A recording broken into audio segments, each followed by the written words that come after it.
अगर मैं आपसे पूछूं कि हमारे पास दो वस्तुएं हैं और दोनों वस्तुएं एक ही धातु की बनी हैं और दोनों वस्तुओं में पदार्थ की जो मात्रा है वो समान है, उनमें से एक वस्तु खोखली है और दूसरी वस्तु हमारी ठोस है। अब इन दोनों वस्तुओं में से कौन सी वस्तु ज़्यादा मजबूत होगी? तो ज़्यादातर लोग इसका जवाब देंगे कि ठोस वस्तु ज़्यादा मजबूत होगी, लेकिन वास्तविकता में ऐसा नहीं है। ये क्वेश्चन 11 फिजिक्स में बहुत बार पूछा जाता है कि खोखला बेलन ठोस बेलन से अधिक मजबूत होता है, क्यों? या फिर जो खोखली शाफ्ट है वो ठोस शाफ्ट से अधिक मजबूत होती है, क्यों? ये क्वेश्चन इस तरह से पूछते हैं कि सिद्ध कीजिए खोखला बेलन ठोस बेलन से अधिक मजबूत होता है, क्यों? हो सकता है इस क्वेश्चन को सुन के आप थोड़ा अचंभे में पड़ जाएं, लेकिन ये वास्तविकता में ये बात सही है कि खोखला बेलन ठोस बेलन से अधिक मजबूत होता है। हमारे कार में जो मैकेनिकल सिस्टम होता है उसमें जो शाफ्ट यानी उसमें जो धुरी लगी होती है जिससे पहिए जुड़े होते हैं वो खोखली बनाई जाती है। क्या हम उसको ठोस नहीं बना सकते? ठोस क्यों नहीं बनाते हैं? उसका रीजन यही है कि हमारा जो खोखला बेलन है वो ठोस बेलन से अधिक मजबूत होता है। एक्चुअली में मजबूती से मतलब हम ऐसे समझ सकते हैं, जो वस्तु ज्यादा बल सहन कर सकती है वो ज्यादा मजबूत होती है, जो वस्तु कम बल सहन कर सकती है वो कम मजबूत होती है। ये तो बात हुई हमारी नॉर्मल वस्तु रखी है उसके लिए, लेकिन अगर कोई वस्तु घूमती है यानी उसमें अगर घूर्णन हो रहा है तो घूर्णन के केस में बल नहीं आता है, बलाघूर्ण आता है, यानी वहां पर हमारा फोर्स नहीं आता है, टॉर्क आता है। घूमने के केस में बल जो है वो हमारा बलाघूर्ण के रूप में लगता है, बल नहीं लगता उस केस में क्या लगता है? हमारा बल आघूर्ण। तो जो वस्तु ज्यादा बलाघूर्ण को सहन कर लेगी वो ज्यादा मजबूत होगी और जो वस्तु कम बलाघूर्ण को सहन कर पाएगी वो हमारी कम मजबूत होगी। तो आज के इस केस में हम लोग पढ़ने वाले हैं, हमारे पास एक खोखला बेलन या सिलेंडर होगा या उसी को हम शाफ्ट कह देते हैं और एक हमारा ठोस होगा। तो इस केस में हम लोग इसको सिद्ध करेंगे, मैथमेटिकली इसको हम प्रूफ करेंगे कि हमारा जो खोखला बेलन है उसके लिए टॉर्क का मान ज़्यादा है और जो ठोस बेलन है उसके लिए टॉर्क का मान कम है। यानी फिर हमारा ये सिद्ध हो जाएगा कि खोखला बेलन ठोस बेलन से अधिक मजबूत होता है। तो चलिए इसको हम समझते हैं। देखें इधर बोर्ड पर, जैसा कि मैंने हेडिंग लगा रखी है, क्वेश्चन इस तरह से आता है, समान धातु से बनी खोखली शाफ्ट ठोस शाफ्ट से अधिक मजबूत होती है, क्यों?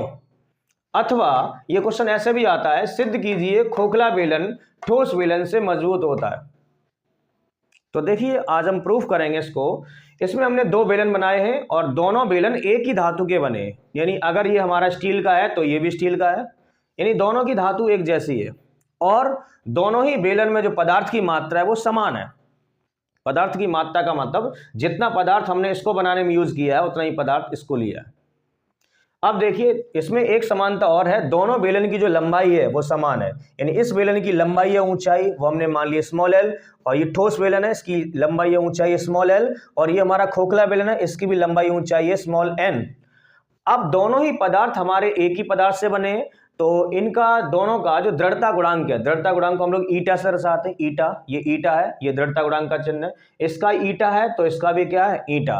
वो इसलिए दोनों ही जो हमारे बेलन है, ये खोखला बेलन है, ये ठोस बेलन है, दोनों बेलन एक ही पदार्थ के बने हैं। तो एक ही पदार्थ के बने होने की वजह से इसका दृढ़ता गुणांक अगर ईटा है तो इसका भी दृढ़ता गुणांक ईटा है।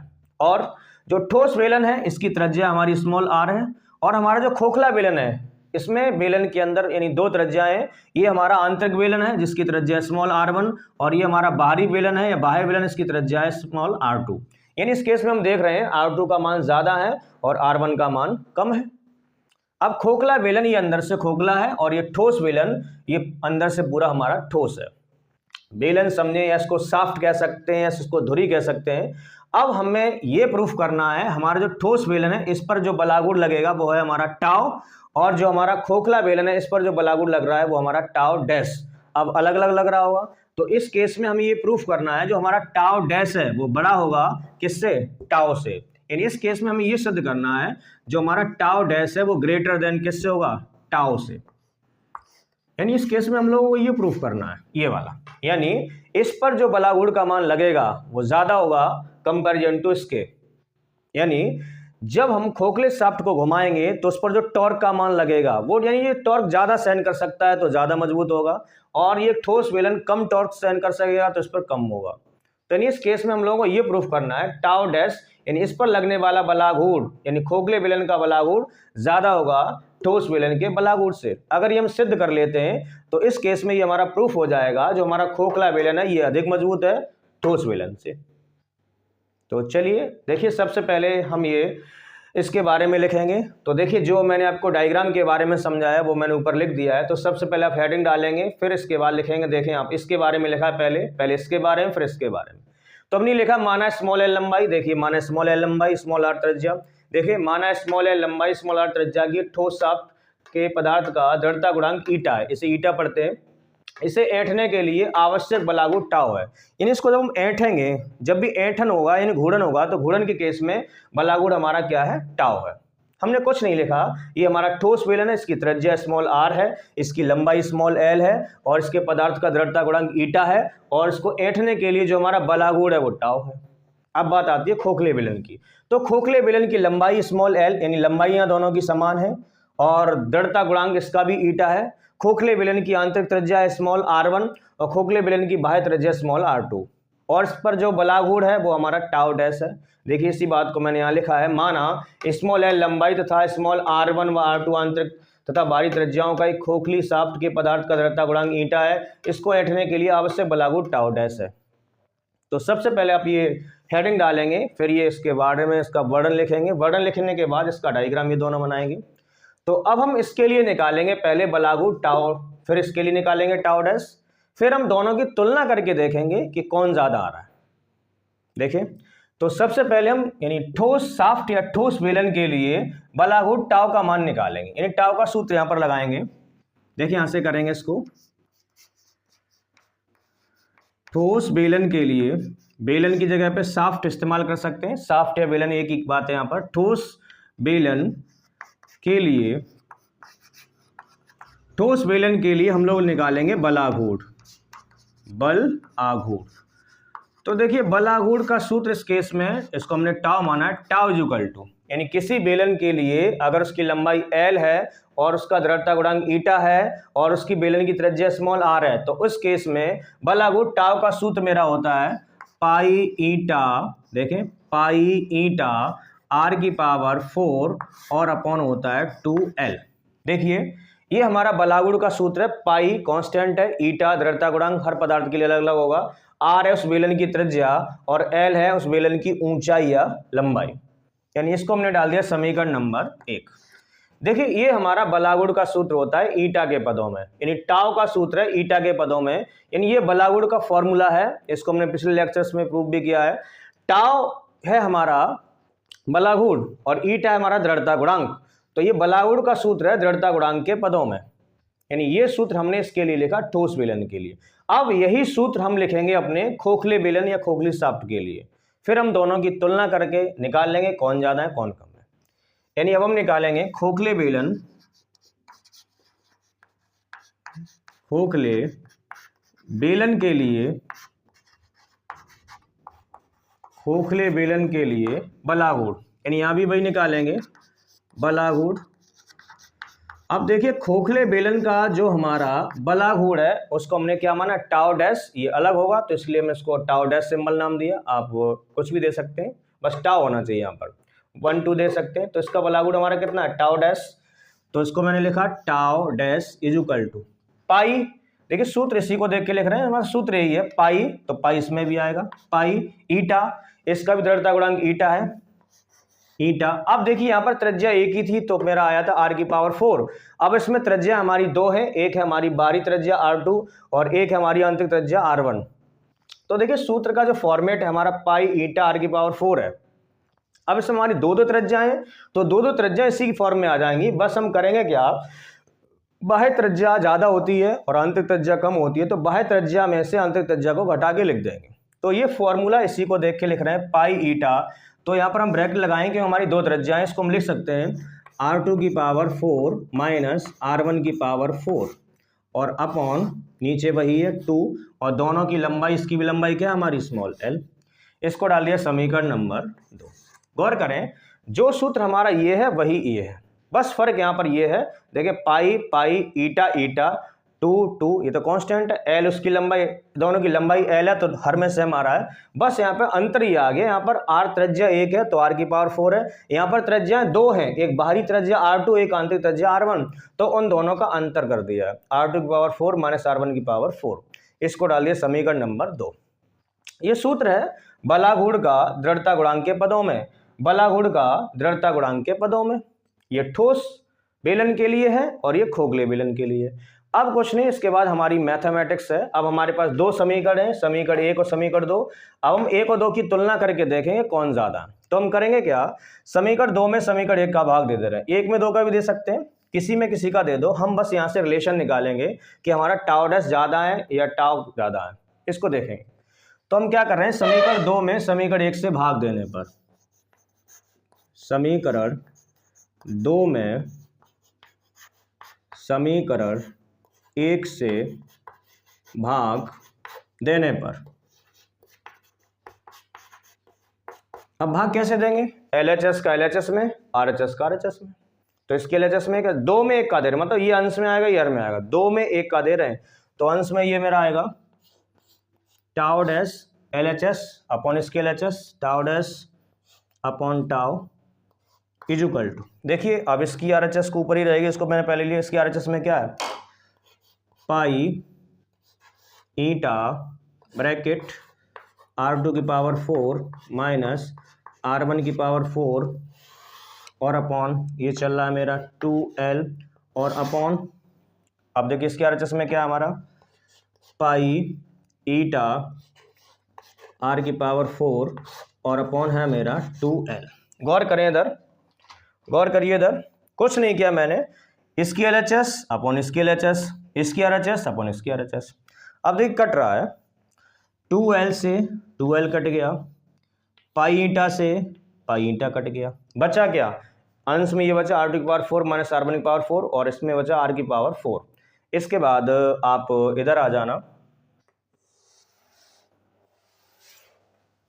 देखें इसके बाद आप इधर आ जाना, यानी इसमें इधर क्या चल रहा है मेरा, टाउ डैश अपॉन टाउ, तो LHS में तो वही है tau dash upon tau equal to, अब देखें इसकी RHS में क्या बचा है, R2 की पावर 4 माइनस R1 की पावर 4, तो मैंने इसको लिखा R2 की पावर 4 माइनस R1 की पावर 4 ये ब्रैकेट में, और अपॉन इधर क्या बचा, ओनली ये बचा R की पावर 4, तो यहाँ पर मैंने लिखा R की पावर 4। गौर करें, देखिए मैं इसको क्या लिख सकता हूँ, tau dash upon tau equal to, देखिए ये R2 की पावर 4 है, इसको हम लोग ऐसे लिख सकते हैं, इसको ये लिख सकते हैं R2 का स्क्वायर का होल स्क्वायर। देखिए हम क्या कर सकते हैं, अगर हमारा घात के ऊपर घात हो तो गुणा हो जाता है, 2 दूनी 4, जो हमारा R2 की पावर 4 लिखा था इसको हमने लिखा R2 का स्क्वायर कर दिया, R2 के स्क्वायर का स्क्वायर कर दिया, माइनस, तो माइनस, इसको भी देखो लिख सकते हैं, ये है मेरा R1 की पावर 4, तो इसको लिख सकते हैं R1 बने यहाँ पर R1 का स्क्वायर और इसका भी क्या कर दिया स्क्वायर। देखिए कुछ नहीं किया, घात के ऊपर घात हो तो गुणा हो जाता है, ये रूल है घातांक करने का। तो जहां मेरा R2 की घात 4 लिखा था तो मैंने लिखा R2 का स्क्वायर कर दिया, जहां हमारा R1 की घात 4 लिखा था वहां मैंने लिख दिया R1 का स्क्वायर। 2 दूनी 4, 2 दूनी 4, जो ये लिखा वही लिखा है। ऐसा करने से क्या होगा अभी आपको पता चलेगा, यानी यहाँ लिखा है हर में मेरा R की पावर 4। अब देखिए मेरा सूत्र बन गया a square minus b square, और a square minus b square का फॉर्मूला होता है a plus b a minus b. तो देखिए यहाँ पर लगाएंगे tau dash upon tau equal to, देखिए यहाँ पर सूत्र बनेगा मेरा a square minus b square. अब ए की जगह मेरा R2 स्क्वायर है और बी की जगह मेरा R1 स्क्वायर है, तो एक ब्रैकेट में आएगा मेरा R2 square plus R1 square और दूसरे ब्रैकेट में आएगा R2 square minus R1 square. तो यहाँ पर मेरा सूत्र बन गया a square minus b square का, तो इसको खोल देंगे तो इसको हम लिख सकते हैं R2 स्क्वायर प्लस, पहले प्लस वाला लिख दो, माइनस प्लस R1 स्क्वायर एक ब्रैकेट में और दूसरे ब्रैकेट में R2 square minus R1 square, और अपॉन हर में तो मेरा यही चल रहा है, क्या चल रहा है R की पावर 4। देखिए मैंने कुछ नहीं किया, यहाँ पर ए स्क्वायर माइनस बी स्क्वायर का फॉर्मूला खोल दिया, ए plus b a minus B. इसको हमने डाल दिया समीकरण नंबर 3। क्या डाल दिया, समीकरण नंबर 3। अब हम यहाँ पर एक कंडीशन लगाएंगे।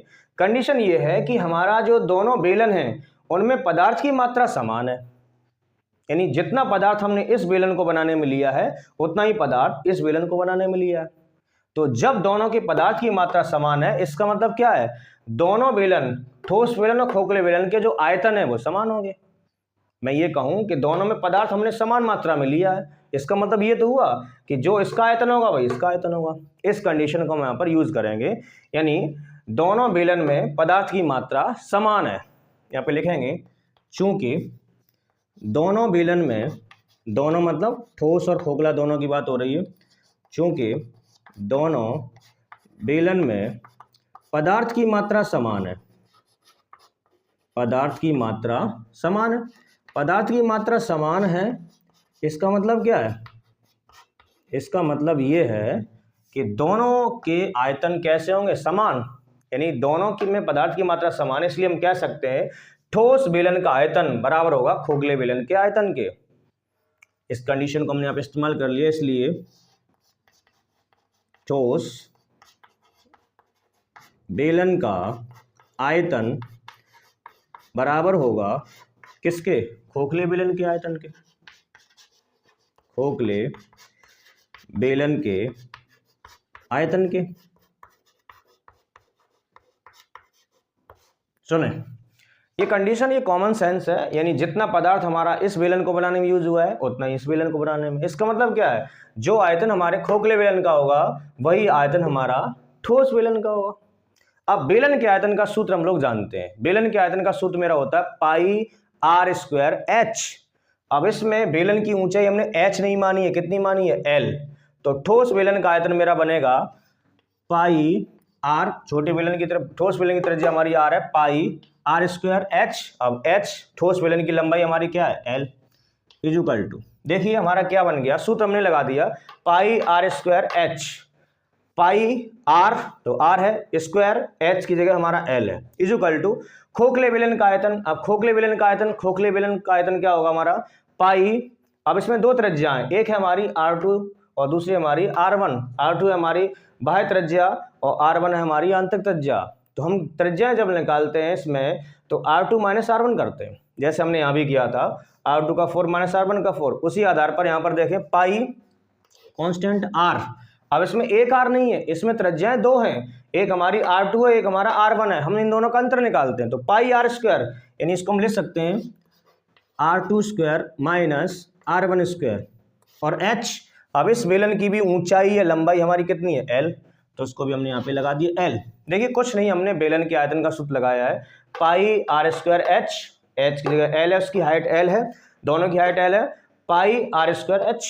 तो देखिए कट रहा है, बहुत कुछ कट रहा है, पाई से पाई कट गया, L से L कट गया, यानी यहाँ से मेरा एक रिलेशन निकल आया किसका, r square is equal to मेरा आ गया, क्या आ गया, R2 square minus R1 square.